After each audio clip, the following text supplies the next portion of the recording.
بسم اللہ الرحمن الرحیم۔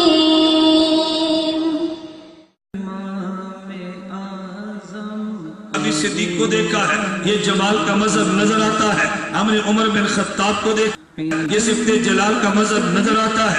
الحمدللہ نحمده ونستعینه ونستغفره ونؤمن به ونتوکل علیہ ونعوذ باللہ من شرور انفسنا ومن سیئات اعمالنا من يهده الله فلا مضل له ومن يضلل فلا هادي له ونشهد أن لا إله إلا الله وحده لا شريك له ونشهد أن سيدنا ومولانا محمدا عبده ورسوله أما بعد فأعوذ بالله من الشيطان الرجيم بسم الله الرحمن الرحيم قل إن كنتم تحبون الله فاتبعوني يحببكم الله ويغفر لكم ذنوبكم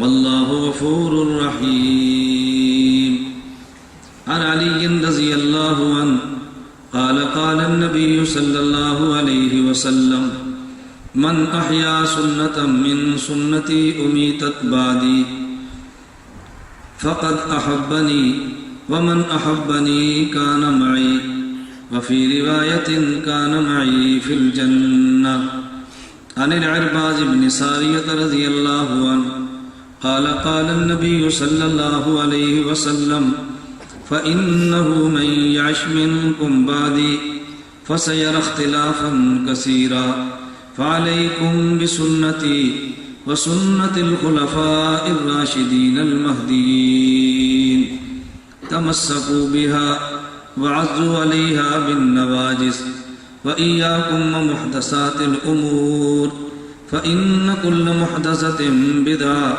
وكل بدعة ضلالة عن عبد الله بن بريدة عن أبيه رضي الله عنه قال قال النبي صلى الله عليه وسلم أصحابي كالنجوم فبأيهم اقتديتم اهتديتم عن عبد الله بن عمر رضي الله عنهما قال قال النبي صلى الله عليه وسلم إن الله لا يجمع أمة محمد على الضلالة عن علي رضي الله عنه قال سمعت رسول الله صلى الله عليه عن علي رضي الله عنه قال قلت يا رسول الله إن نزل بنا أمر ليس فيه بيان أمر ولا نهي فما تأمرنا فقال رسول الله صلى الله عليه وسلم تشاورون الفقهاء اللهم صل على محمد وعلى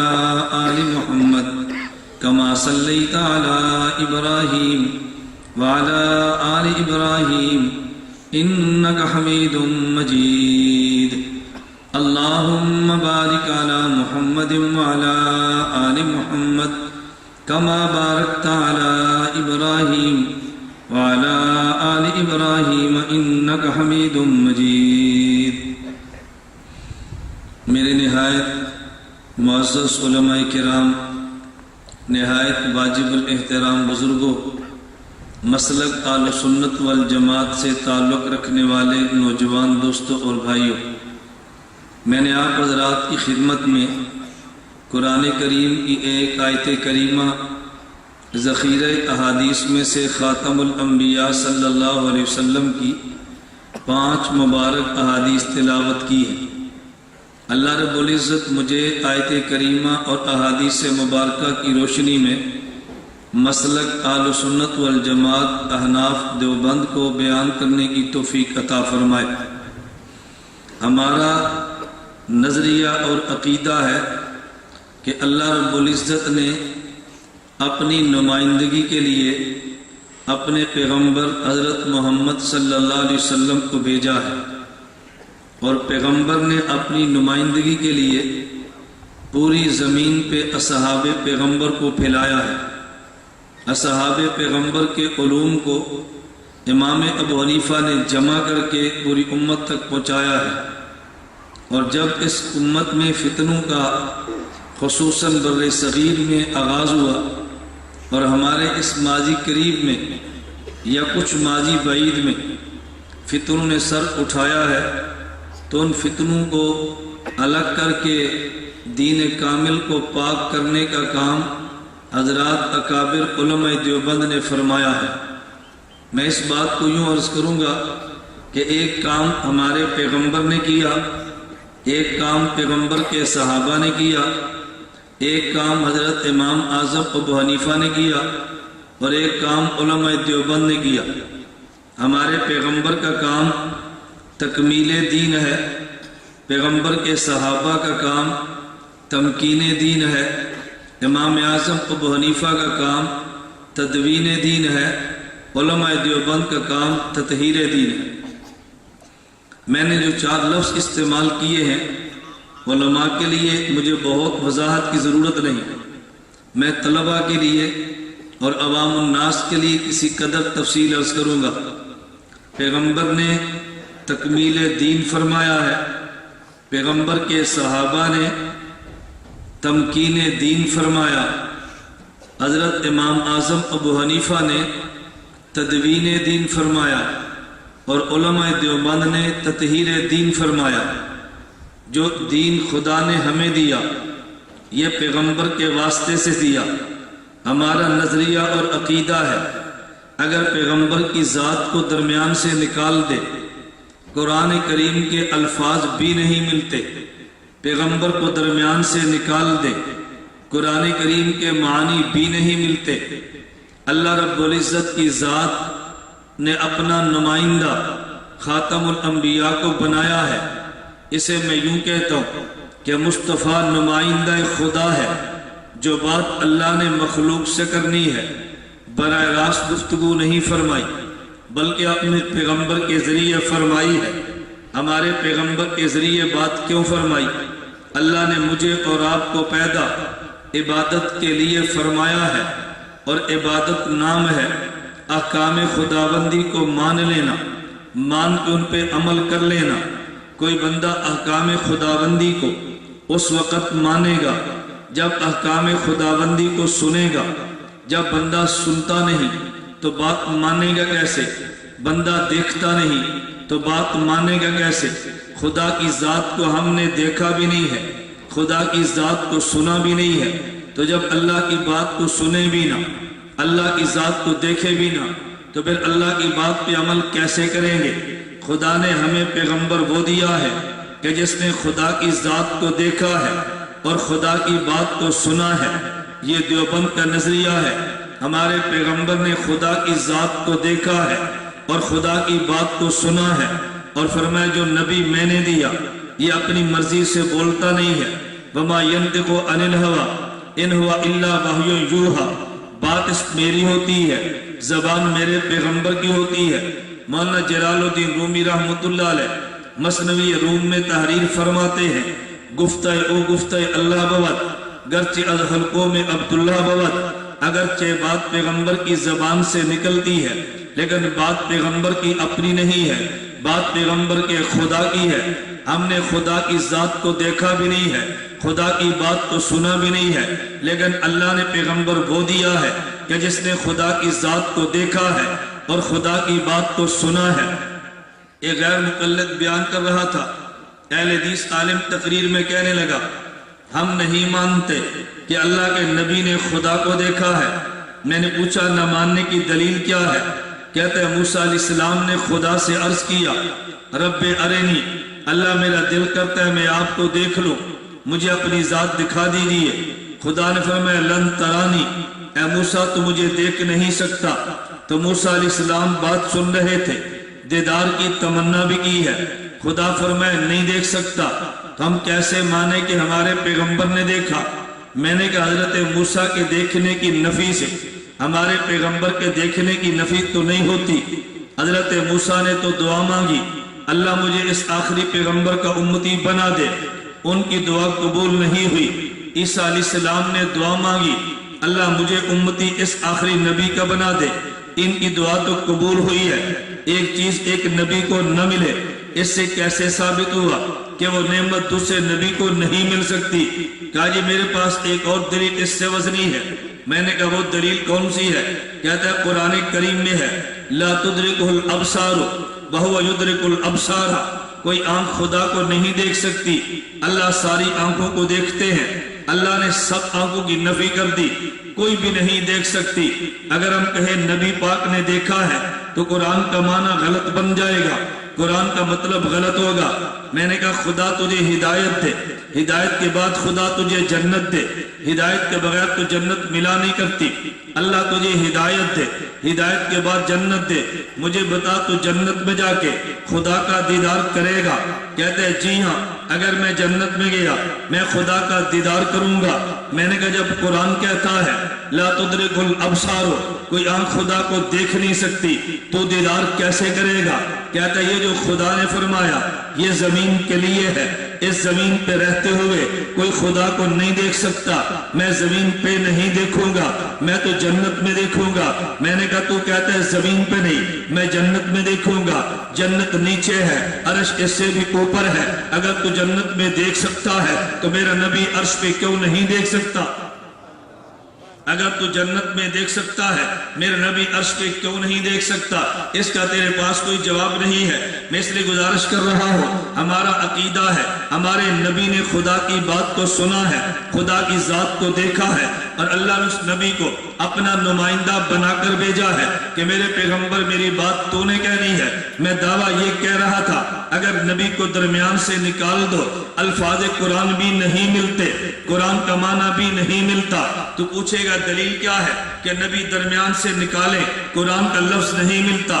میں نے کہا دلیل قرآن میں ہے، اللہ قرآن کریم میں فرماتے ہیں لو انزلنا هذا القرآن على جبل لرأيته خاشعا متصدعا من خشیت اللہ۔ اے میرے پیغمبر اگر قرآن کو میں پہاڑ پہ اتار دیتا، پہاڑ ٹکڑوں میں بٹ جاتا، پہاڑ ذروں میں بکھر جاتا، اس پہاڑ میں میرے قرآن کو اٹھانے کی طاقت نہیں تھی، قرآن پہاڑ کو نہیں اٹھا سکتا۔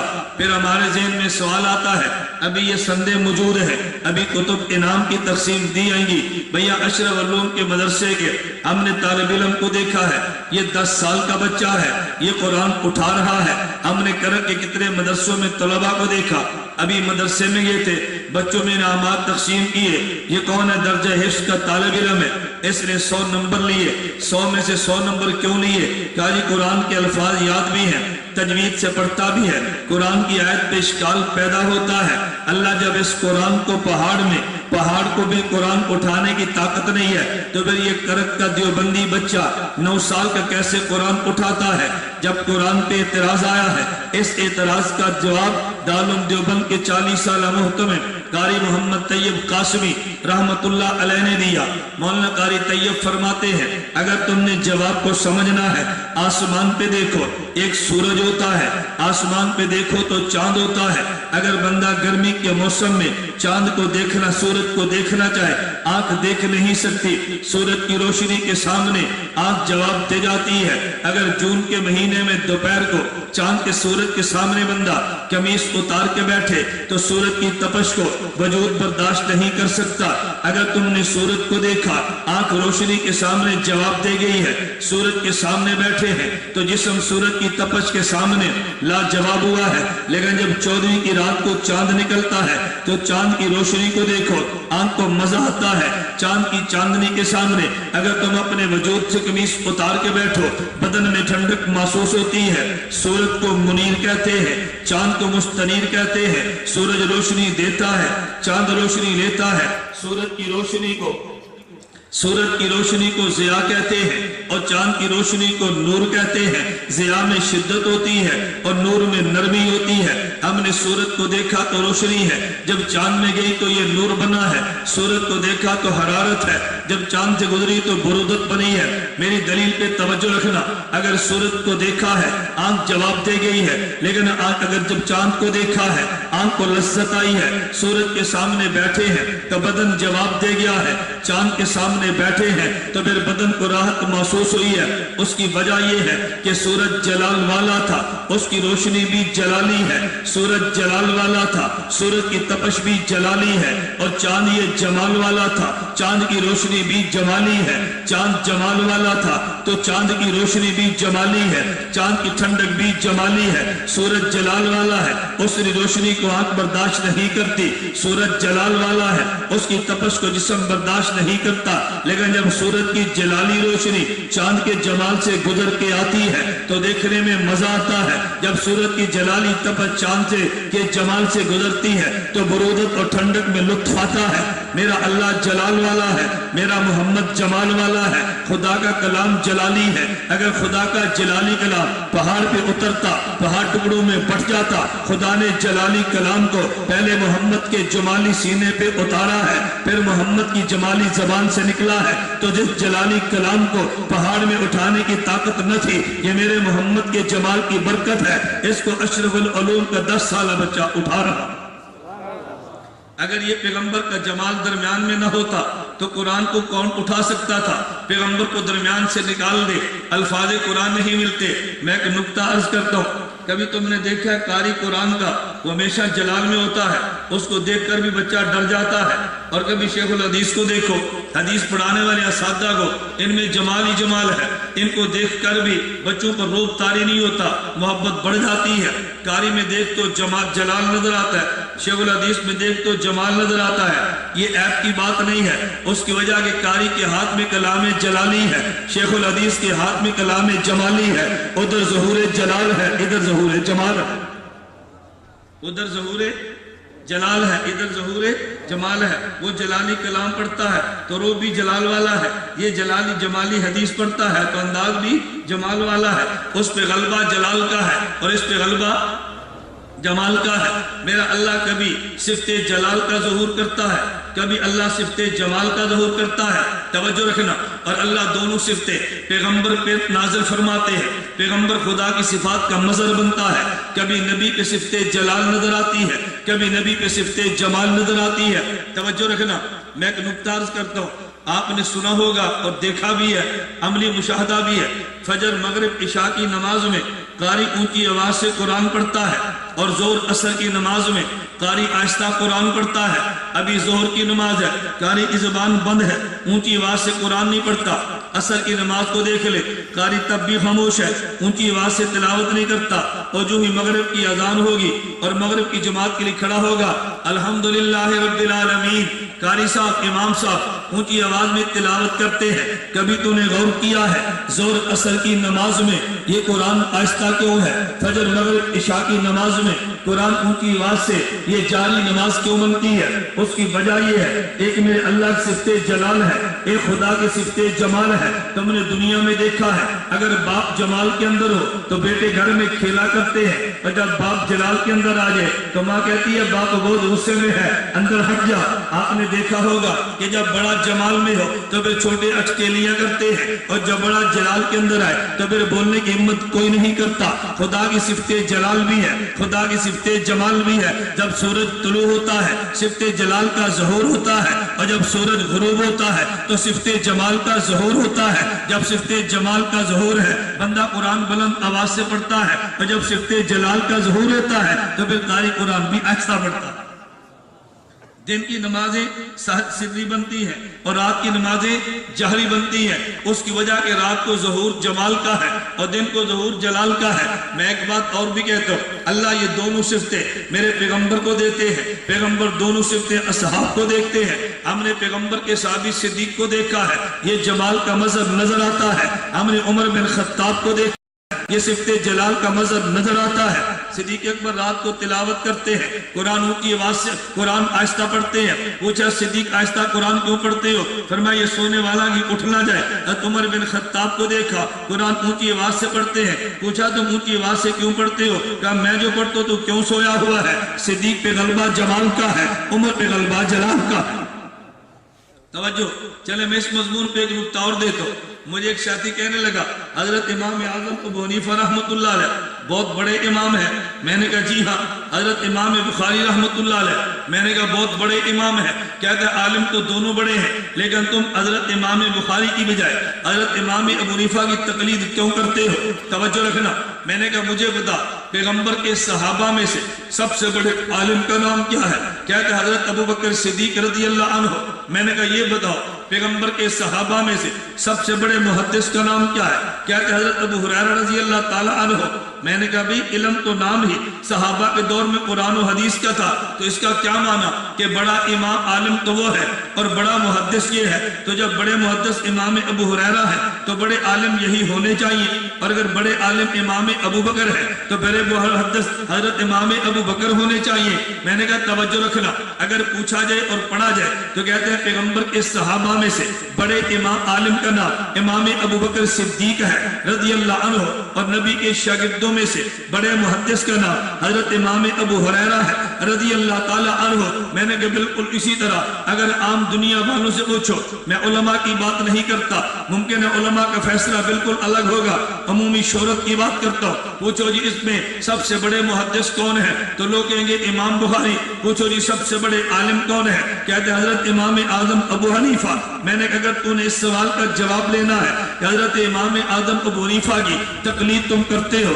امام بخاری کی کیوں نہیں کرتے، تو یہ جواب پیغمبر کے صحابہ کی زندگی میں تجھے مل جائے گا۔ کہتے جی کیا مطلب؟ میں نے کہا اگر یہ پوچھا جائے صحابہ میں بڑے محدث کون تھے تو کہتے ہیں امام ابو ہریرہ۔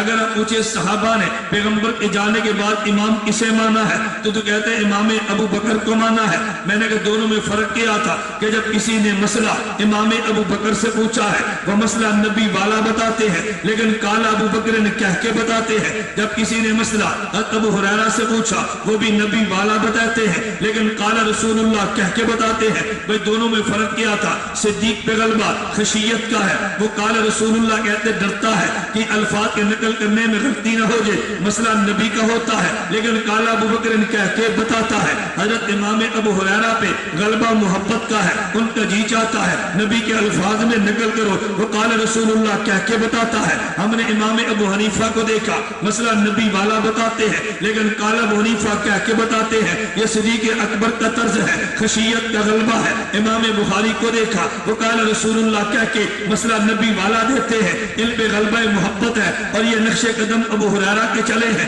میں نے کہا ایک صدیق والا مزاج رکھتا ہے، ایک ابو ہریرہ والا مزاج رکھتا ہے۔ ہم نے صحابہ کو دیکھا بڑا محدث ایک طرف تھا، امام بڑے عالم کو مانا ہے۔ ہم نے بعد والوں میں دیکھا بڑا محدث ایک طرف تھا اور تقلید بڑے عالم کی ہے۔ تقلید ہم نے بڑے عالم کی ہے۔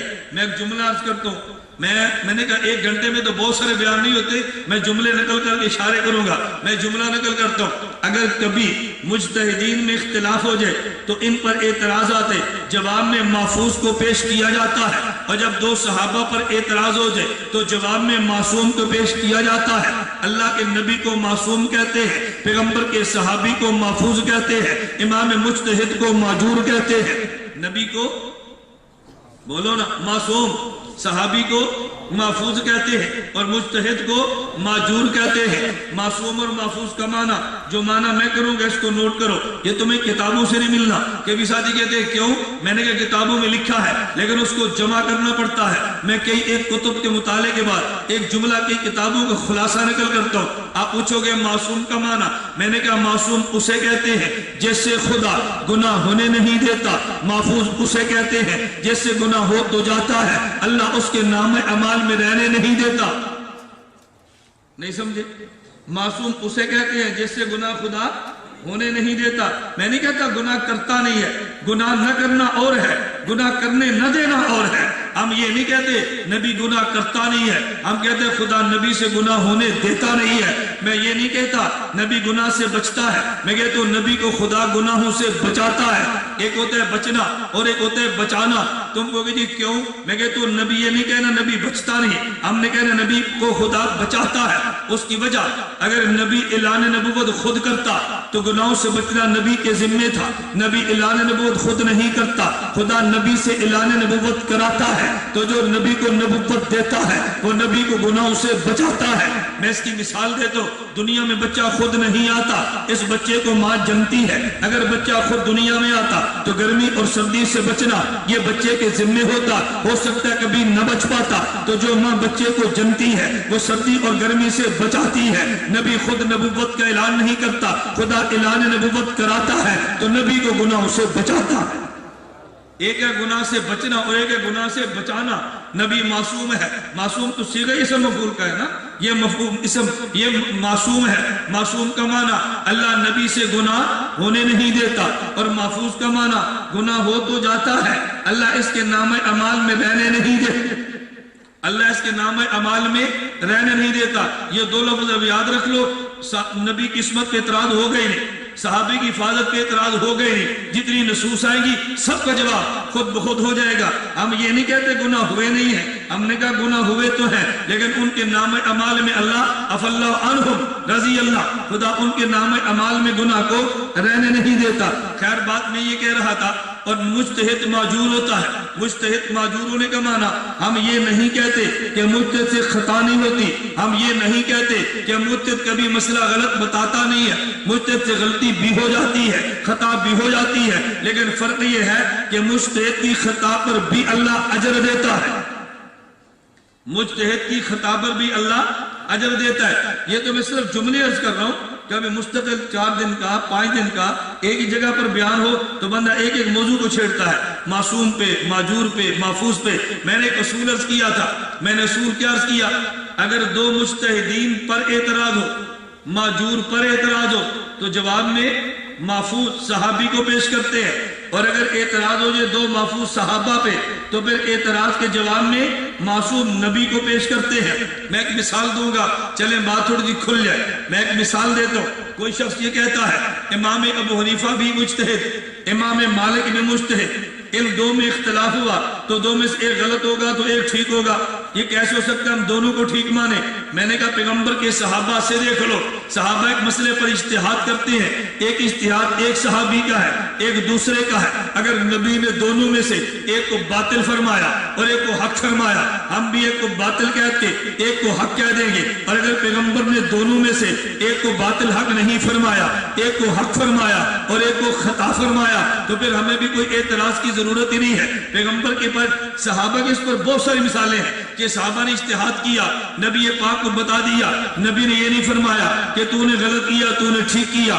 سنن نسائی میں کتاب التیمم میں روایت موجود ہے، ابو سعید خدری رضی اللہ عنہ فرماتے ہیں 2 صحابی نکلے، سفر پہ گئے تھے، راستے میں پانی نہیں ملا، نماز کا وقت آ گیا، تیمم کیا تو نماز پڑھ لی، ابھی نماز کا وقت باقی تھا، پانی مل گیا، اب دونوں میں اختلاف ہو گیا۔ ایک نے کہا بھی نماز میں تیمم حکم یہ تھا کہ جب پانی نہ ملے تیمم کرو، پانی نہیں ملا، ہم نے تیمم کر لیا، ابھی نماز کا وقت تو باقی ہے تو وضو کر کے نماز پڑھ سکتے ہیں۔ پہلی نماز ختم ہو گئی، وضو کر کے نماز پڑھنی چاہیے، عذر جو ختم ہو گیا۔ دوسرا صحابی کہنے لگا ہمیں حکم یہ تھا کہ جب پانی نہ ملے تیمم کرو، ہمیں پانی نہیں ملا تیمم کر لیا، اب نماز کے وقت میں پانی مل بھی گیا، دوبارہ نماز میرے ذمے نہیں ہے، میں نے حکم خداوندی پہ عمل کر لیا ہے۔ ایک نے وضو کیا، نماز کو لوٹا لیا، اور دوسرے نے وضو کر کے نماز کو لوٹایا نہیں ہے، پہلی نماز کو کافی سمجھا۔ یہ دونوں پیغمبر کے صحابی سفر سے واپس لوٹے، اللہ کے نبی کی خدمت میں گئے، نبی سے مسئلہ پوچھا، حضور آپ فرمائے۔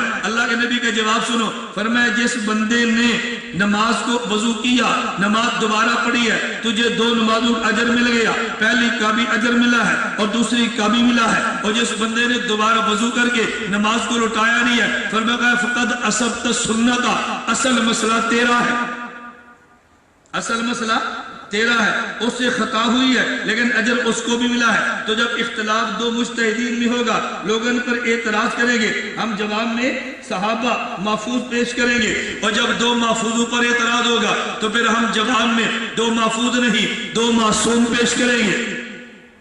اس پر ذرا میرا استدلال سمجھنا، نبی کریم صلی اللہ علیہ وسلم وفات پا گئے، توجہ رکھنا، استدلال ذرا سمجھنا، اشکال بھی حل ہوگا، ہمارے اصول کو بھی دیکھیں۔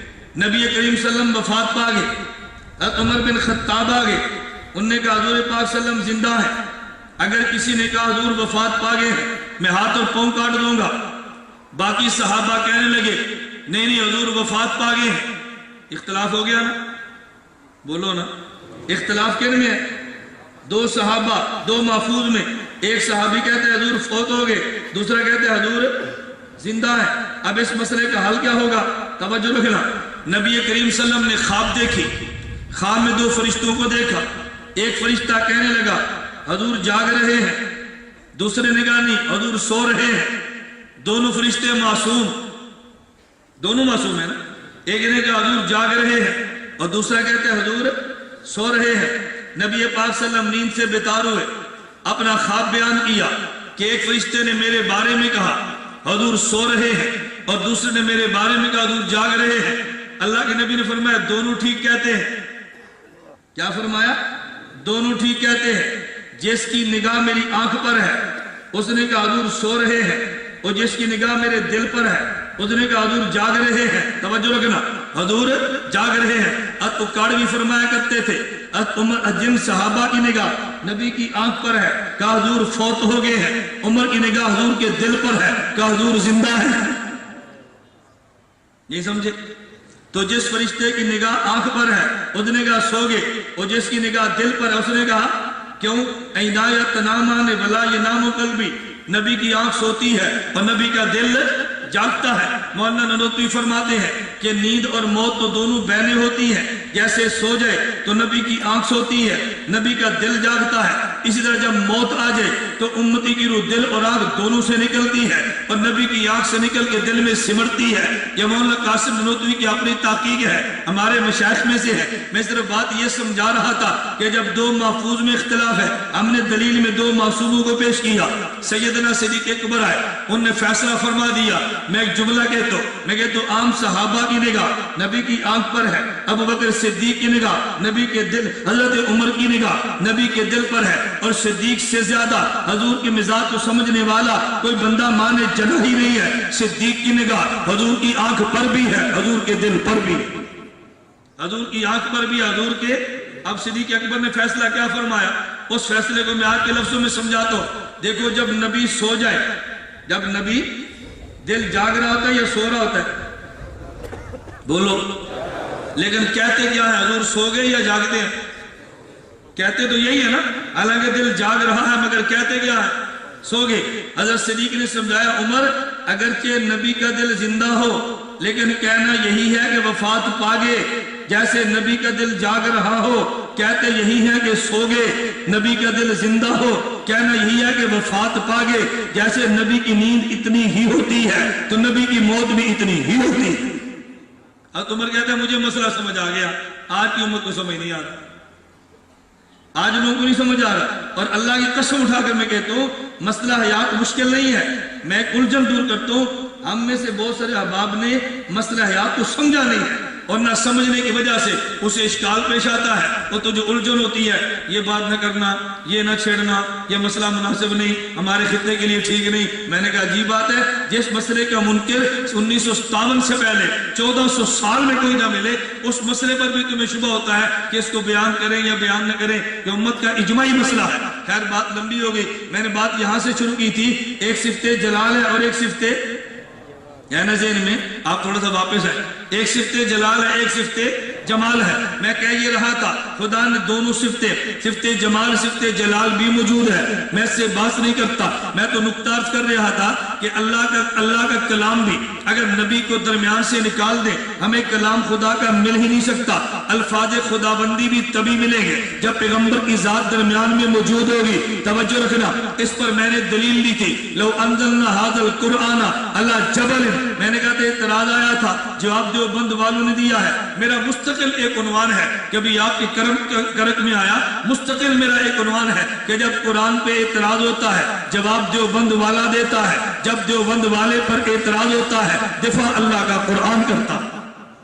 یہ مستقل عنوان ہے، ایک مسئلہ نہیں، میں مسائل کی فہرستیں گنوا دوں گا کہ جب حدیث پر اعتراض ہوتا ہے تو جواب دیوبند والا دیتا ہے، اور جب اعتراض دیوبند والے پر ہو تو پھر دفاع پیغمبر کی حدیث کرتی ہے۔ اعتراض قرآن پہ آیا تو جواب پھر مولانا قاری محمد طیب قاسمی نے دیا ہے۔ میں بتا یہ رہا تھا کہ چونکہ نبی نمائندہ خدا ہے، اللہ کے کلام کے الفاظ بھی نبی کو درمیان سے نکال دے تو نہیں مل سکتے. اگلا جملہ اگر نبی کو درمیان سے نکال دے تو نبی قرآن کے الفاظ کا معنی بھی کوئی نہیں بتا سکتا. اگر کلام کے لفظ چاہیے تب بھی نبی دیں گے, اگر کلام کا معنی چاہیے تب بھی نبی پاک دیں گے. اس پر میں ایک مثال دیتا ہوں, زیادہ مثالیں نہیں, آپ اہل علم ہے, مسائل جمع کریں اور مزید اس عنوان کو بیان فرمائے. ایک مثال ذہن میں رکھے, قرآن کی آیت اتری ہے الذین آمنوا ولم یلبسوا ایمانهم بظلم اولئک لهم الامن وهم مہتدون, کہ جو بندہ ایمان لایا, ایمان کے ساتھ ظلم کو ملنے نہیں دیا, اللہ اسے امن بھی دے گا, اللہ اسے ہدایت بھی دے گا. پیغمبر کے صحابہ چونکہ عربی والے تھے, عربی جانتے تھے, قرآن کی آیت اترتی پریشان ہو جاتے. ہم نہ عربی جانتے ہیں نہ امام کو قرآن سن کے پریشان ہوتے ہیں, کوئی عربی جانے گا تو پھر قرآن کی آیت سن کے پریشانی بھی ہوگی. صحابی رسول آگے, انہوں نے کہا یا رسول اللہ ایونا لم یظلم شیئا, ظلم کا معنی ہوتا ہے کچھ کمی کر دو, کچھ بیشی کر دو, کمی بیشی کا نام ظلم ہے. اللہ کے نبی بحیثیت بشر, ہم نبی تو نہیں ہیں لیکن بحیثیت بشر غیر نبی, کچھ کمی بیشی تو ہر کسی سے ہو جاتی ہے. قرآن کریم نے بڑی سخت شرط لگا دی الذین آمنوا ولم یلبسوا ایمانهم بظلم, جو بندہ ایمان لایا, ایمان کے ظلم کو ملنے نہ دیا, اللہ اسے امن بھی دے گا, اللہ ہدایت بھی دے گا. ایونا لم یظلم شیئا, ہم میں سے کون سا بندہ ہے جس سے کچھ کمی کوتاہی نہ ہو. اس کا معنی یہ ہمیں امن نہیں ملے گا, ہمیں ہدایت نہیں ملے گی. یہ سابق الجھن آئی. اللہ کے نبی نے قرآن کو سمجھایا ہے. اللہ کے نبی فرمانے لگے یہاں پر ظلم کا معنی وہ نہیں جو تو سمجھا ہے, یا ظلم کا معنی وہ ہے جو سورہ لقمان میں اللہ رب العزت نے خود فرمایا یا بنی لا تشرک باللہ ان شرک لظلم عظیم, یا شرک سے مراد, ظلم سے مراد شرک ہے. اب آیت کا معنی ہوگا الذین آمنوا ولم یشرکوا باللہ شیئا اولئک لهم الامن وهم مہتدون, کہ جو بندہ ایمان لایا اور شرک نہیں کیا اللہ اسے امن بھی دے گا, اللہ ہدایت بھی دے گا. تو کلام خداوندی کا معنی اگر پیغمبر بیان نہ کرے تو صحابی کو بھی سمجھ نہیں آتا, تجھے اور مجھے کیسے سمجھ آئے گا. اب میرے جملے پہ غور کرنا. ہمارا دیوبند کا نظریہ یہ ہے کہ نبی چونکہ نمائندہ خدا ہے تو کلام خداوندی کے الفاظ بھی نبی سے ملیں گے, کلام خداوندی کا معنی بھی نبی سے ملے گا. آج دنیا میں جھگڑا ہی یہی ہے. ادھر جھگڑا قادیان پہ مرزا غلام محمد قادیانی نے کیا ہے. بے ایمان وہ بھی یہ بات کہتا ہے کہ میں قرآن تو نبی والے مدینے والے نبی سے لوں گا لیکن معنی مدینے والے نبی سے نہیں, میں معنی قادیان والا کروں گا. ادھر غلام احمد پرویز بے ایمان لاہور کا, اس نے یہی بات بکی ہے کہ میں قرآن تو مدینے والے نبی سے لوں گا لیکن معنی میں لاہور والا کروں گا. یہی دنیا آج چیخ رہی تھی, ادھر یہی بات ذاکر نائک نے کی ہے. وہ کہتے قرآن مدینے والے نبی سے لوں گا, معنی میں خود کروں گا. میں بھی تو بھی جانتا ہوں جو بند والے کہتے ہیں کہ نہیں نبی چونکہ نمائندہ خدا ہے قرآن کے الفاظ بھی نبی دے گا, الفاظ کا معنی بھی نبی دے گا, قرآن کے الفاظ کا معنی نبی دے گا, الفاظ بھی پیغمبر دے گے تو معنی بھی پیغمبر دے گے. جھگڑا تو یہی ہے.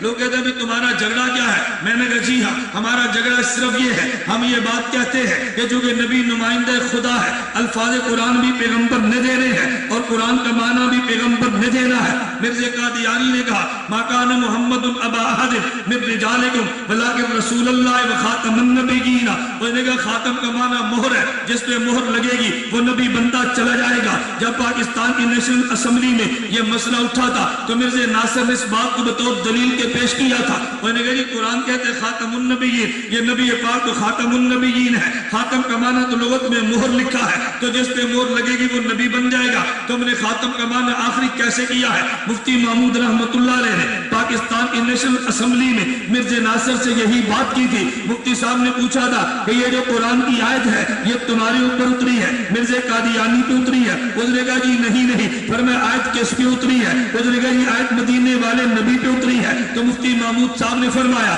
جس نبی پہ آیت اتری ہے اسی نبی سے معنی لے لو. اگر نبی اس کا معنی مہر کر دے تو میں مان لوں گا, اگر نبی معنی آخری کر دے تو مان لے. حضور اس کا معنی مہر کرے تو ہم مان لیں گے, اگر حضور اس کا معنی آخری کرے تو تو مان لے، ہم نے قرآن کو لغت عرب سے نہیں، ہم نے اس سے سمجھنا ہے کہ جس پہ قرآن اترا ہے. جو لغت عرب سے ہمیں غرض نہیں ہے، ہمیں تو پیغمبر کی ذات سے غرض ہے. میں یہ کہہ رہا تھا کہ قرآن کریم توجہ. میں ایک مرتبہ ملتان کے علاقے میں گیا، ایک آدمی سے گفتگو چلی. گفتگو کس سال سے؟ بوڑھا آدمی ہے، مولوی نہیں ہے، مولانا طارق جمیل دامت برکاتہم، اس کو دعوت دینے کے لیے گئے. اس نے آگے بحث چھیڑ دی. انہوں نے کہا یہ قرآن میں عذاب و ثواب قبر نہیں ہے، اگر تم مجھے قرآن سے عذاب و ثواب قبر بتا دو گے تو میں مان لوں گا، اگر نہیں بتاتے میں نہیں مانتا. مولانا طارق جمیل عالم ضرور ہے، لیکن مولانا طارق جمیل مناظر نہیں ہے. علم الگ چیز ہے، فن مناظرہ الگ چیز ہے. میری بات کو محسوس نہ فرمانا. مولانا پہ اعتراضات لگے، وہ تو دفاع میں نے کی ہے، کسی تبلیغ والے نے دفاع نہیں کیا. مولانا کا دفاع تو میں نے کیا ہے. تو نیٹ پہ سی ڈی اٹھا کے دو دے، میں نے دندان شکن جواب میں نے دیے. اور بحمداللہ تعالی جتنے اعتراضات تبلیغ جماعت پہ فضائل اعمال فضائل صدقات پہ آئے ہیں ان کے جواب تو ویڈیو بنا کر میں دیتا رہا. لیکن مولانا عالم ضرور ہے، مناظر تو نہیں ہے نا. کبھی مناظر وہ بھی ہوتا ہے علم نہ بھی ہو، فن مناظرہ جانتا ہو، اپنا کام تب بھی چلا لیتا ہے. لیکن علم اور فن مناظرہ خدا دونوں چیزیں عطا فرما دے، یہ خدا کا بہت بڑا انعام ہوا کرتا ہے. میں کہتا ہوں ایک ہوتا ہے فن مناظرہ. فن مناظرہ کا مطلب کبھی بندہ جواب دلیل سے دیتا ہے، کبھی جواب دلیل سے دیتا ہے. اور میں اپنی پنجابی زبان میں کہتا ہوں کبھی دلیل دیتا ہے، کبھی جٹ جفا مارتا ہے. جٹ جفا سمجھتے ہو؟ جٹ تو سمجھتے ہو نا، یہ ذمہ دار لوگ جو ہیں ذمہ داری جٹ کہتے ہیں. اور جفا یہ جو سینے لگتا ہے نا، اس کو میں کہتے ہیں جی میں فلاں سے بغل گیر ہو کر ملا، میں نے اس کو جفا مار لیا. تو کبھی آدمی جٹ جفا مارتا ہے. کیا مطلب؟ ایک ہوتی ہے پہلوان کی کشتی، ایک ہوتی ہے ذمہ دار کی کشتی. پہلوان کشتی کرتا ہے اصولوں سے، ٹیکنیک سے، اور ذمہ دار جو دیہاتی ان پڑھ ہے وہ ٹیکنیک سے نہیں کرتا. وہ یہ دیکھتا ہے کہ میں نے گرانا کیسے ہے، جہاں سے پکڑ لیا جہاں سے مار دیا بس بندہ گر گیا. اللہ کرے میرے اشارے آپ سمجھو، جہاں سے پکڑ لے جہاں چوٹ لگا دے بس بندے گرانا تھا، گر گیا. تو پہلوان دیکھتا ہے کہ میں نے کس اصول سے لڑنا ہے. یہ چونکہ پہلوان تو ہوتا نہیں، اناڑی ہوتا ہے، تو کھلاڑی اصولوں سے کھیلتا ہے، اناڑی اصولوں سے نہیں، اپنی محنت کو وہ نتیجہ نکالتا ہے. تو جٹ جفے کا معنی ہوتا ہے کہ بندہ اصول کو چھوڑے، بس بندے کو گرانے کی بات کرے. تو کبھی دلیل سے کام چلتا ہے، کبھی جٹ جفے سے کام چلتا ہے. اور میں کہتا ہوں کبھی کبھی دلیل وہاں کام نہیں کرتی، وہاں جٹ جفا کام کرتا ہے. ایک عیسائی پادری سے مولانا کا مناظرہ چل رہا تھا. مناظرہ اس بات پہ تھا، عیسائی پادری کہنے لگا عیسیٰ علیہ السلام اللہ کے بیٹے ہیں. مناظر اسلام کہنے لگے، عالم دین فرمانے لگے خدا کا تو کوئی بیٹا نہیں، لم یلد ولم یولد ہے.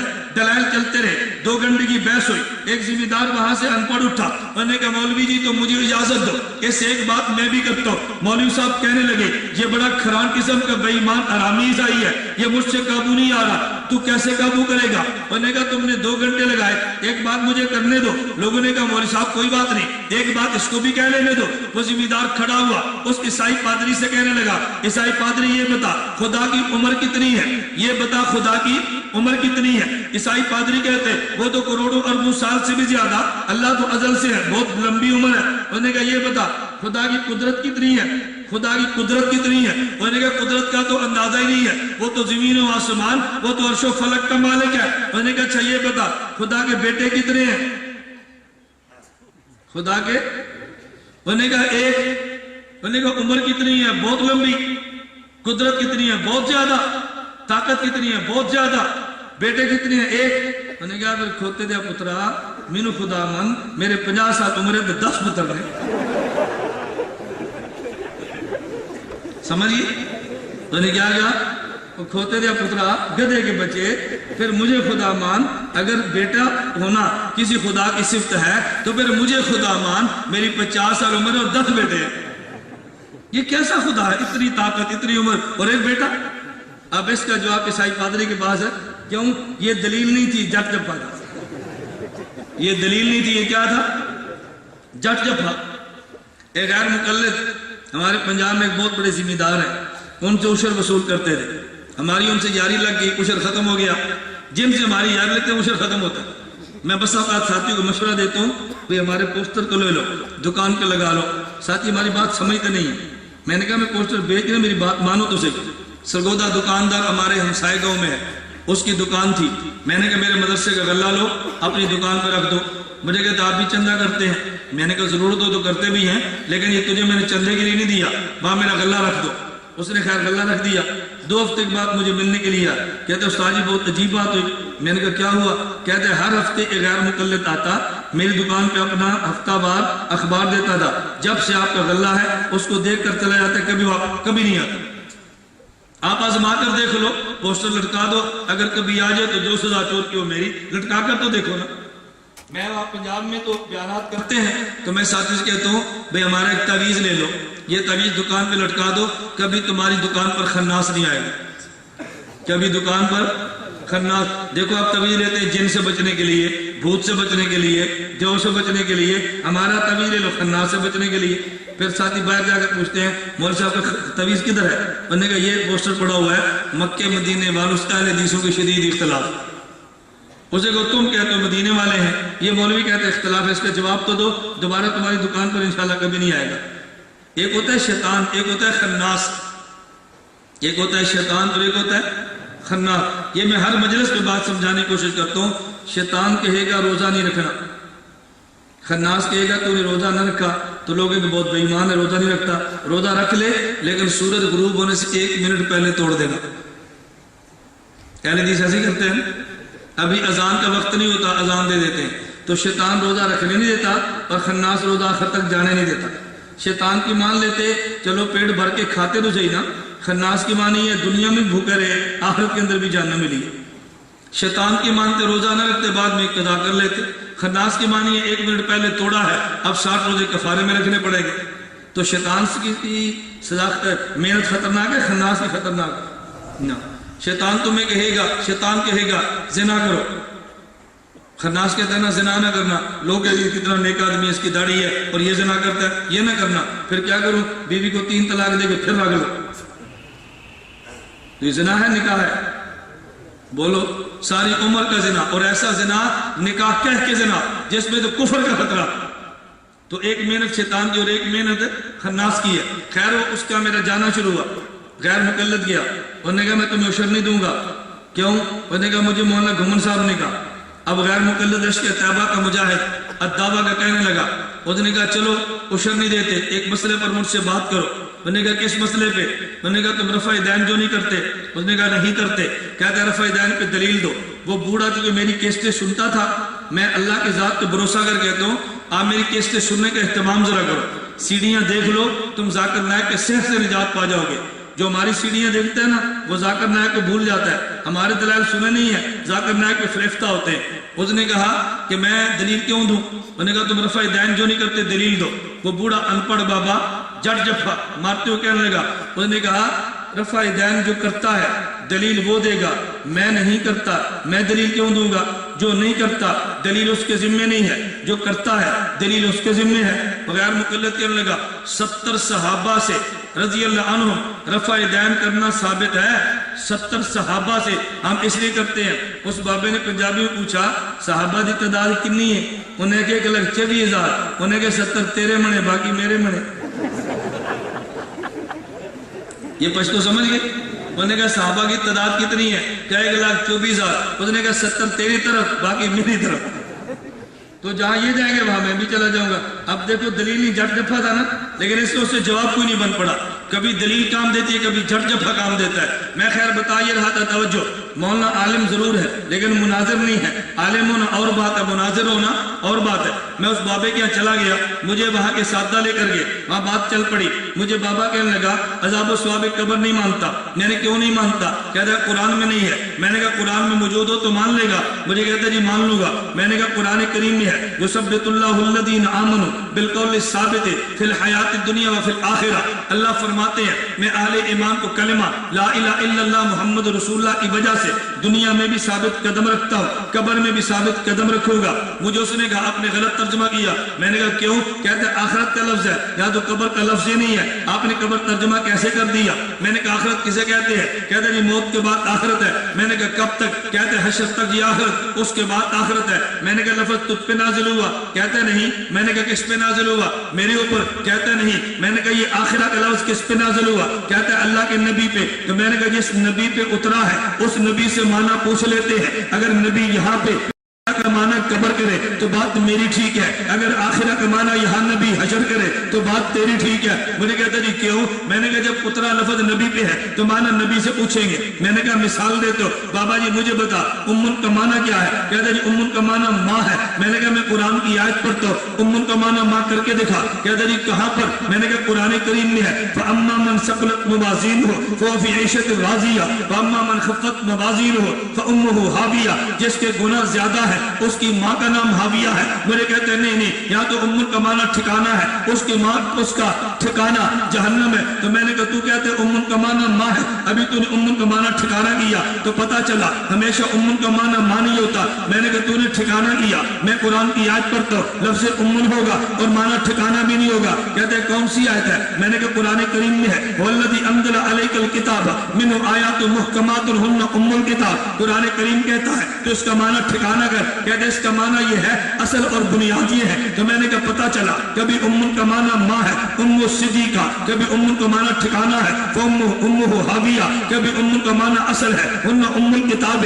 امن میں ماں، امن کا معنی کہاں ماں کریں گے، کہاں ٹھکانہ کریں گے، کہاں یہ معنی کریں گے؟ میں نے کہا کون بتائے گا؟ کہتا ہے نبی بتائے گا۔ میں نے کہا مسئلہ حل ہو گیا کہ جب لفظ نبی پہ اترا ہے تو معنی بھی نبی کرے گا۔ وَثَبِّتُ اللَّهُ الَّذِينَ آمَنُوا بِالْقَوْلِ الثَّابِتِ فِي الْحَيَاةِ الدُّنْيَا وَفِي الْآخِرَةِ۔ اگر آخرت کا معنی یا نبی حشر کرے تو میں مان لیتا ہوں، نبی قبر کرے تو تو مان لے۔ مجھے کہتا ہے جی بالکل ٹھیک ہے، اس کو لفظ حدیث سے چڑھتی۔ میں نے حدیث کی بات ہی نہیں کی، اس نے مولانا سے کہا مجھے قرآن سے پیش کرو، مولانا حدیث پڑھے۔ وہ کہتا ہے میں حدیث مانتے ہی نہیں ہو۔ میں نے لانا حدیث پہ تھا لیکن حدیث کے لفظ سے نہیں لانا تھا، اس کو حدیث کے لفظ سے چڑھتا تھا لیکن میں حدیث پہ لے آیا نا۔ میں نے کہا سنن بھی دوت میرے پاس موجود ہے۔ برا بن عازب رضی اللہ عنہ فرماتے ہیں کہ جب بندہ قبر میں جاتا ہے فرشتہ پوچھتا ہے من ربک من نبیک ما دینک، بتا تیرا رب کون ہے، تیرا نبی کون ہے، تیرا دین کیا ہے؟ وہ کہتا ہے ربی اللہ، میرا رب اللہ ہے، نبی جی محمد صلی اللہ علیہ وسلم، میرے نبی حضرت محمد ہے، دین الاسلام، میرا دین اسلام ہے۔ فینادی منادی من السماء، فرشتہ اعلان کرتا ہے افرشوا من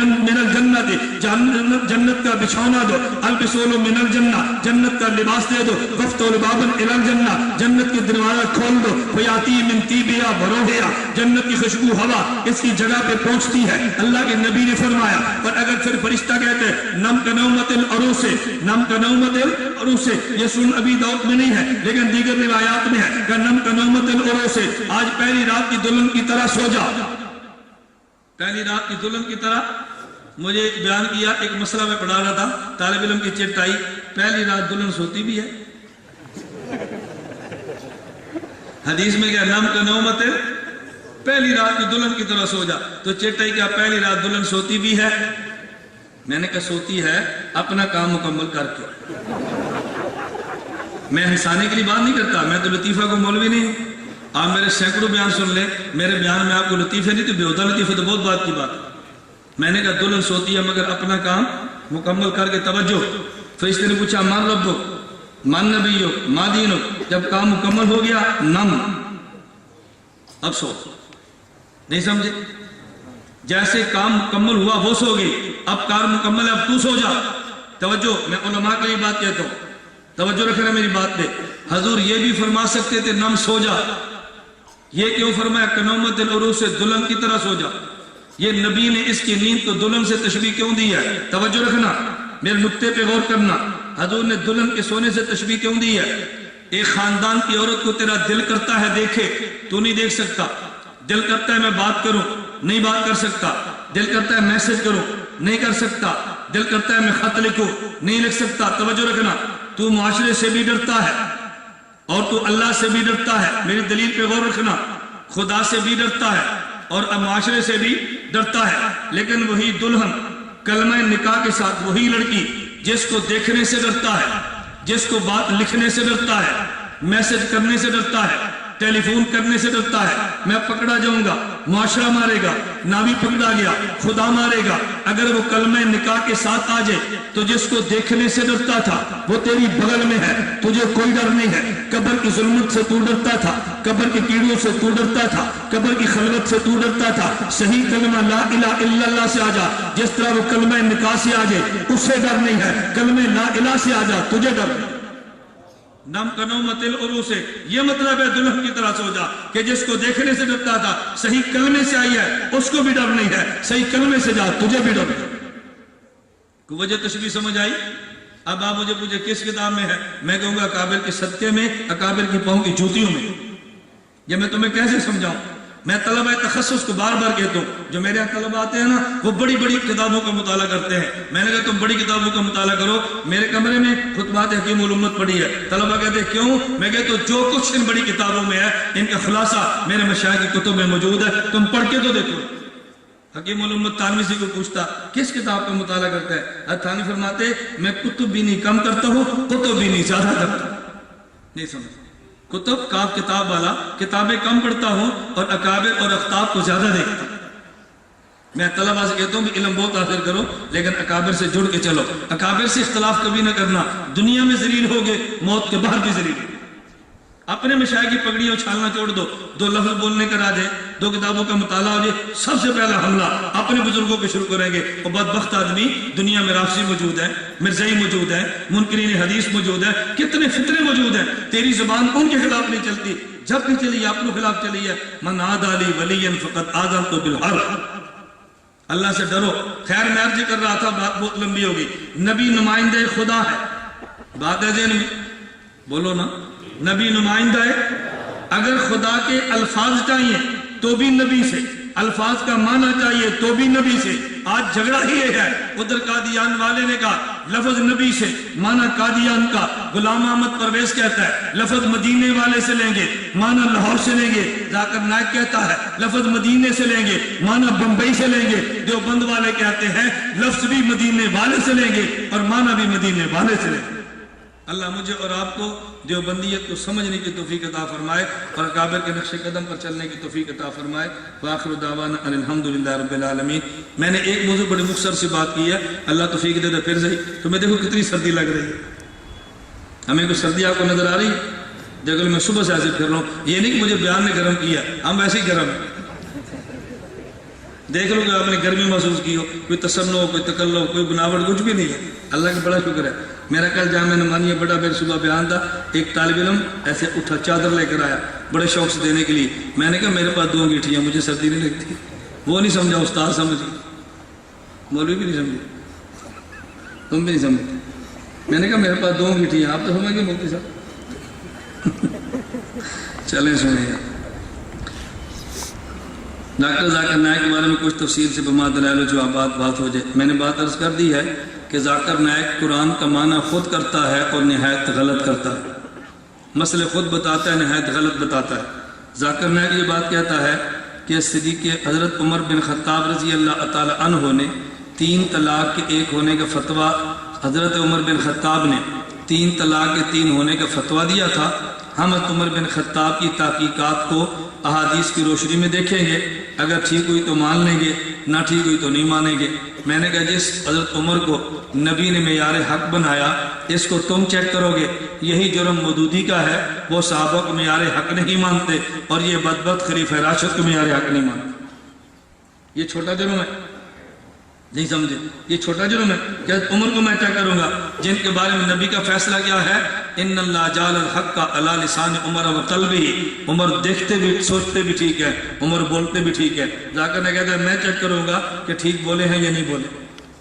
نبی فیصلہ فرما رہے ہیں، ذاکر نائک اس کو چیک کر رہے ہیں، کس قدر بدبختی کی بات ہے۔ میں نے اس لیے کہا ذاکر نائک مسائل نہایت غلط قسم کے پیش کرتا ہے، پر عام بندہ سمجھتا ہے ذاکر نائک بہت بڑا محقق ہے۔ میں نے آج ہی بتایا تھا کہ ذاکر نائک سے ایک بندے نے پوچھا کچھوے اور مینڈک کا کیا حکم ہے۔ ذاکر نائک سے جن کو عقیدت ہے نا، وہ ذاکر نائک فتوے پر آج عمل کرے ذرا، پھر اس کو فون کریں کہ ہم نے تیرے فتوے پہ عمل کیا۔ پوچھا مینڈک کچھوے کا کیا حکم ہے؟ ذاکر نائک کہتے ہیں قرآن کریم میں ہے لحمن طریہ، گوشت فریش ہونا چاہیے، خواہ مچھلی کا ہو خواہ مینڈک ہو۔ کبھی آپ کا مہمان آئے نا تو پھر آپ مینڈک بھون کے رکھ دیا کریں، پوچھے کیوں؟ کہنا ڈاکٹر ذاکر نائک کا فتویٰ ہے۔ دیکھو بندے کو کراہت آتی ہے اور وہ اس کا اسٹیج کے اوپر فتویٰ دیتا پھر۔ میں نے اس لیے کہا کہ ذاکر نائک، اس نے کہا جی 3 طلاق 1 ہوتی ہے۔ ذاکر نائک سے پوچھا دلیل کیا ہے؟ کہتے اس لیے کہ اس نے غصے کی حالت میں چونکہ دی ہے اس لیے ہم نے 3 کو 1 کہہ دیا۔ تو میں نے کہا کیا اس کو بغل میں رکھ کے بیوی کے بوسے لے کر طلاق دینی ہے؟ تو مجھے بہت اچھی لگتی ہے تجھے 3 طلاق نہیں، جب طلاق دیں گے تو بیوی کو پیار کر کے طلاق دیتے ہیں، غصے میں دیتے ہیں؟ کیسا بیوقوف آدمی ہے۔ میں نے کہا دنیا میں 3 جوتے مارو تو 3 ہوتے ہیں، 3 گولیاں مارو 3 ہوتے ہیں، 3 بندے قتل کرو تو 3 ہوتے ہیں، اور غصے میں 3 طلاق دو تو 1 ہوتی ہے۔ یہ صرف طلاق کا معاملہ دنیا سے الگ تم نے کیوں کیا؟ کہتے ہیں بہت عقل مند ہے۔ عقل مند ہے یا بیوقوف ہے؟ مولانا امین اکاڑوی رحمۃ اللہ علیہ کا مناظرہ تھا غیر مقلدین سے، اور اوپر سے انہوں نے فون کر دیا پولیس کو، SHO آ گیا، اس نے کہا جی مناظرہ نہیں ہوگا۔ مولانا فرمایا ہوگا تو سالس بند ہمارا فیصلہ کر۔ SHO کہنے لگا اگر تم نہ مانے میں جوتیاں ماروں گا، مناظرہ ختم کرا دوں گا۔ مولانا امین اکاڑی فرمانے کہ مجھے منظور ہے، مجھے بھی جوتیاں مار، اس اہل حدیث مولوی کو مار، مجھے 3 مار تو 3 کہنا، اس کو 3 مار تو 1 کہنا، اس کو 9 مار، اس کو 9 مار، مجھے 3 مار، مجھے 3 مارو تو 1 3 کہنا، اس کو 3 مارو تو 1 کہنا۔ کہتے کیوں؟ انہوں نے فرمایا یہ بات اس کو نہیں سمجھ آ رہی۔ اب یہاں ذاکر نائک ہے، اس کے ساتھ یہی کرو اس کو بھی سمجھ آ جائے۔ کہتے ہیں عقل مند ہے۔ بتاؤ عقل مند ہے بیوقوف ہے؟ اس لیے میرا کرک والوں کو مشورہ ہے، اگر آپ نے مسئلہ پوچھنا ہو لفافے میں بند کریں اور دارالفتہ بھجوا دیں۔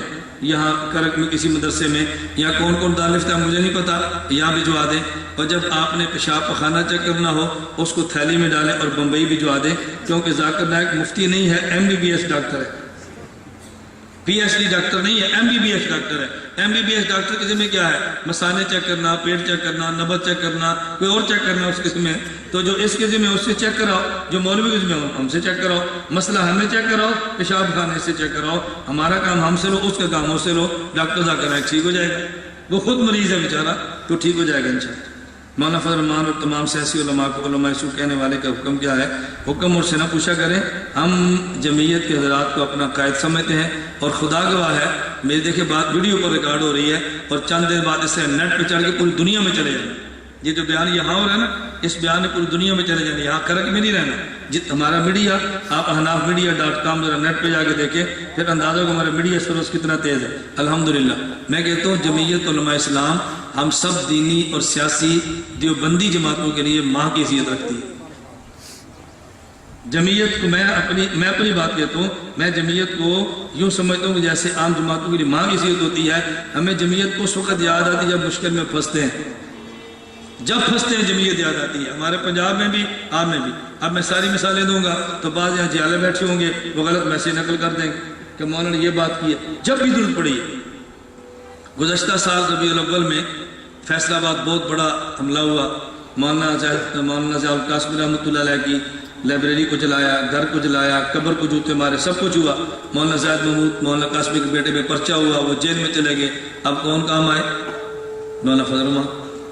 لال مسجد کا قضیہ پیش آیا، جامع فریدیہ بند ہو گیا، پھر کون کام آیا؟ مولانا فضل الرحمان صاحب۔ مولانا اعظم طارق شاہ شہید رحمۃ اللہ ہڑتال کی جیل میں، ہڑتال 40ویں دن میں داخل ہو گئی، تو کام کون آیا؟ مولانا فضل الرحمان۔ جب حکومت پالیسی بناتی ہے مدارس کو گرا دو، پھر کون یاد آتا ہے؟ جب حالات ٹھیک ہو گئے، بے دین ہے، سیاستدان ہے، شریعت کا پتہ ہی نہیں ہے، گٹھ جوڑ کیا ہوا ہے۔ جب کام نکل گیا تو گٹھ جوڑ ہے، اور جب کام پڑ گیا پھر وہاں دوڑ جاتے ہیں۔ یا تو پھر آخر تک لڑو نا، مرو تب بھی نہ جاؤ۔ اور میں نے 7 سال جیل کاٹی ہے، 7 سال جیل میں ایک بار بھی پورے ملک میں کوئی جمعیت کا بندہ نہیں کہہ سکتا کہ میں نے کبھی سفارش کرائی ہو، کبھی تعاون کیا ہو، لیکن گیت پھر بھی جمعیت کے کرتا۔ آج تک کوئی بندہ نہیں کہہ سکتا کہ میں نے 1 ٹکے کا کبھی تعاون مانگا ہو، چونکہ ہم تعاون کے لیے ساتھ نہیں ہیں، ہم اپنی دینی ضرورت سمجھ کے ساتھ دیتے ہیں، ہمارا حق بنتا ہے ساتھ دیں۔ مولانا ملے تو ٹھیک، نہ ملے تو ٹھیک۔ میں باضابطہ آج تک مولانا سے کبھی باضابطہ نہیں ملا، جلسوں میں اکٹھے ہو گئے تو مل لیا، مسافہ ہو گیا تو مل لیا، باضابطہ کبھی نہیں ملا۔ کیوں؟ ہمیں ضرورت پڑے تو پھر ملے نا، خام خواہ بڑوں کو تنگ نہیں کرنا چاہیے کبھی بھی۔ میں کبھی کسی بڑے کے یہاں چلا جاؤں، وہ سوئے پڑے ہو کسی کے یہاں بھی، میں کہتا ہوں مت اٹھاؤ بھائی، جب اٹھے گا تو میرا سلام دے دینا، اور کہنا ملنے کے لیے آیا تھا چلا گیا، اتنی سی بات۔ اور ہم تو رگڑ دیں، پہلے مسافہ، پھر مان کا، پھر 1 بار نہیں 2 بار، پریشان کرتے ہیں۔ اور میں پھر بھی بیٹھتا ہوں، ساتھی مجھے کہتے ہیں میں بیٹھو، ان سب کو مسافہ کرنے دو، یہ نہ بدلے ہم تو بدل جائیں گے۔ اللہ میں سمجھ عطا فرمائے، اپنے اکابر کے بارے میں ایسی باتیں نہ فرمایا کریں، یہ زیب نہیں دیتا۔ خدا گواہ ہے جس مقام پر مولانا بیٹھے ہیں نا، اس منصب پر آپ ہوتے تو پتہ نہیں کب سے بک جاتے۔ 2 ٹکے کی رشوت پہ ہم بکتے ہیں، 2 ٹکے پر۔ شناختی کارڈ بننا ہے جی، مہینے بعد بنے گا، کچھ پیسے دیتے ہیں جلدی بنا دو، ہم اس پر ہی بک جاتے ہیں۔ پاسپورٹ بننا ہفتہ لگے گا، جلدی نہیں ہو سکتا، پیسے لگیں گے، لے لو جلدی بنا دو، ہم اس میں بک جاتے ہیں۔ اور مولانا فضل الرحمان صاحب کو دیکھو، ان کے خلاف بولنا بہت آسان ہے، لیکن ثبوت کوئی نہیں مہیا کر سکتے۔ بولنے والے تو ہمیں بھی نہیں معاف کرتے، ہر کسی کے خلاف بولتے ہیں۔ پینٹ اور ٹائی میں نماز پڑھنا کیسا ہے؟ خلاف سنت ہے۔ بعد دعا صلاۃ الجنازہ تیجا چلے سنو دعا بعد صلاۃ وضاحت فرمائیں۔ تو آپ وہ مسئلے پوچھیں جس کے لیے میں آیا ہوں، بریلیوں اور پھر رکھے، اس کو بعد میں رکھ لیں گے انشاءاللہ۔ ذاکر نائک کا عقیدہ میں نے بتا دیا، بے ایمان آدمی ہے۔ حضور صلی اللہ علیہ وسلم کا نسب مبارک آدم علیہ السلام تک بیان کرتا ہے، تفسیر مظہری پڑھنا ہی غلط ہے، آپ کی کیا تحقیق ہے؟ میری اس پر کوئی تحقیق نہیں ہے، میں اس پہ سکوت ہی کرتا ہوں۔ جب حضور نے خود فرمایا اسرائیلیات کے بارے میں سکوت کرو تو پھر سکوت ہی بہتر ہے، تحقیق ضرور کر رہی ہے۔ حضور نے فرمایا نا کہ لا نکذب ولا نصدق، اتنی سی بات ہے۔ تو جب حضور فرمائے اسرائیلیات پہ خاموش ہو جاؤ، آپ اس پہ تحقیق کر کے کون سے شریک کارنامہ سر انجام دیں گے؟ آپ حضور کے نام یاد رکھ لو، زواج مطہرات کے روکو، بولو بھائی راشدین کے روکو۔ فکر شاہ ولی اللہ کے بارے میں کچھ بتاؤ، آج کل بہت زیادہ پھیل رہی ہے۔ ان کا تو ہمارے وفاق المدارس کے کعبے نے بائیکاٹ کر دیا ہے، جس کو مشائخ ہی فارغ کر دیں اس کے بارے میں کیا رائے دے دیں گے؟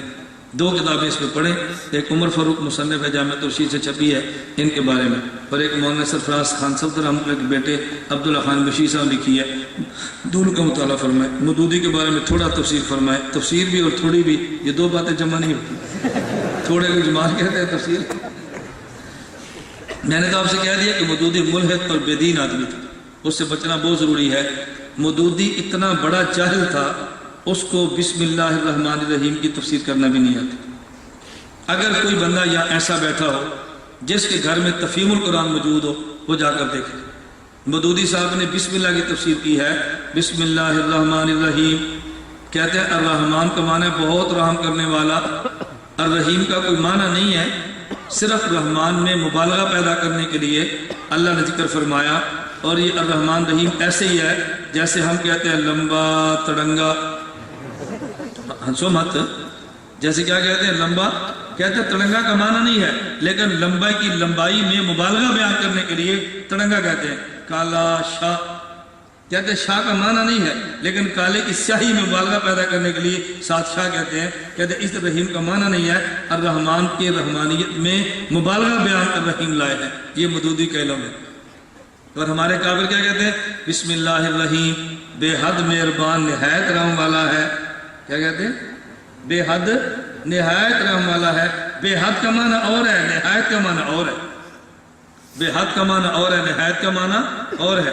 رحمان کا معنی الگ ہے، رحیم کا معنی الگ ہے، دونوں کے معنی میں اردو میں فرق ہی ہے۔ بے حد مہربان اور نہایت رحم کرنے والا ہے۔ نہایت کا معنی ہوتا ہے کامل الرحم، اور یہ آخرت میں ہوگا، تام الرحمہ آخرت میں ہوگا، اور اس کا مطلب عام الرحمہ، جس کی رحمت ہر کسی کو شامل ہو، یہ دنیا میں ہے۔ اس لیے کہتے ہیں اللہ کے بارے میں رحیم فی دنیا رحمان فی الآخرہ، اللہ وہاں رحمان اور یہاں رحیم۔ اس لیے عبد الرحیم کو رحیم کہہ سکتے ہیں، عبد الرحمان کو رحمان نہیں کہہ سکتے۔ رحمان خدا کے ساتھ خاص ہے، اور رحیم غیر اللہ کا بھی قرآن میں استعمال ہوا ہے، رؤوف بالمؤمنین رؤوف الرحیم۔ چلے خیر یہ علمی باعث ہے، میں نے کہا جس کو بسم اللہ کا ترجمہ بھی نہ آتا ہو اس کے بارے میں کون مفسر مانے گا؟ اس لیے مودودی ایسا شاطر آدمی تھا، اس نے یہ نہیں کہا میں نے قرآن کا ترجمہ کیا، کہتا ہے میں نے قرآن کی ترجمانی کی ہے۔ آپ مقدمہ پڑھ لیں، کیا کہتے ہیں؟ قرآن کریم کی ترجمانی بھی تو غلطیاں ہوتی رہتی ہیں نا، میں اردو بیان کروں، پشتو والا ترجمانی کر رہا ہے تو بہت ساری باتیں غلط بھی کیا جائے گا۔ جہاد اس وقت فرض عین ہے یا نہیں؟ میں خود جہاد نہیں کرتا، تو مجھ سے آپ نے کیا مسئلہ پوچھنا؟ بے عمل بندے سے مسئلہ نہ پوچھو، بعمل بندے سے مسئلہ پوچھو۔ روح و نور کی حقیقت، الرحمن استوا سے حقیقت واضح فرمائے۔ یہ اتنی علمی مباحث ہے جو عوامی نہیں ہے، میں انشاءاللہ پھر کبھی آپ کے حاضر ہوں گا تو طلبہ اس میں شرکت فرمائیں، استوا کی بحث پڑھیں۔ ہمارے ہاں دورہ حدیث کے فارغ التحصیل علماء کی 1 سالہ تخصص ہے، اس میں استوا علی العرش کی بحث اور صفات کی بحث میں خود پڑھاتا ہوں، اور میری پوری لکھی لکھائی بحث القواعد فی العقائد کے نام پہ آپ کو مکالے کی صورت میں مل جائے گی۔ اس پر میں نے بحمدللہ بڑا مفصل کام کیا ہے، اور وہ درج ہے، عوامی بحث اس لیے نفع نہیں ہے۔ آپ جو پڑھنا چاہیں آپ تشریف لائیں۔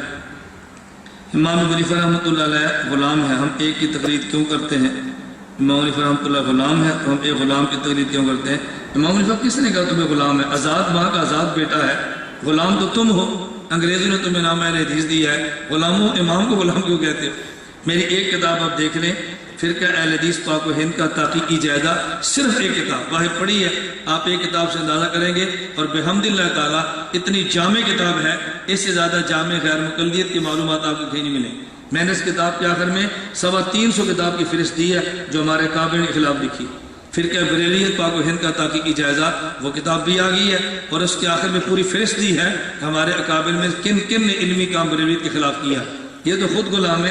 ان پہلے حدیثوں کا نام کس نے دیا تھا؟ انگریز نے دیا۔ تبلیغی جماعت کے بارے میں کیا خیال ہے؟ تبلیغی جماعت علماء دیوبند کا مذہبی بین الاقوامی سب سے مضبوط نیٹ ورک ہے۔ ہم قدر بھی کرتے ہیں، تبلیغ کے ساتھ وقت بھی لگاتے ہیں، اور کوشش کرو وقت لگایا کرو، نہ جا سکے تو کم از کم تنقید نہ کیا کرو۔ بس جمعیت بھی ہماری ہے، تبلیغی جماعت بھی ہماری ہے۔ بس میں تبلیغ والوں سے گزارش کرتا ہوں کہ جن دنوں میں الیکشن ہو ان دنوں میں اپنا ووٹ ہمیں دیا۔ صحیح ہے نا؟ اب رائے ون کے جس دن میں رائے ون کا اجتماع ہے، 20 اجتماع اور بھی ہوں تو ہم کہاں جاتے ہیں؟ جب ہم آپ کو اپنا سمجھتے ہیں، آپ بھی ہمیں اپنا سمجھ۔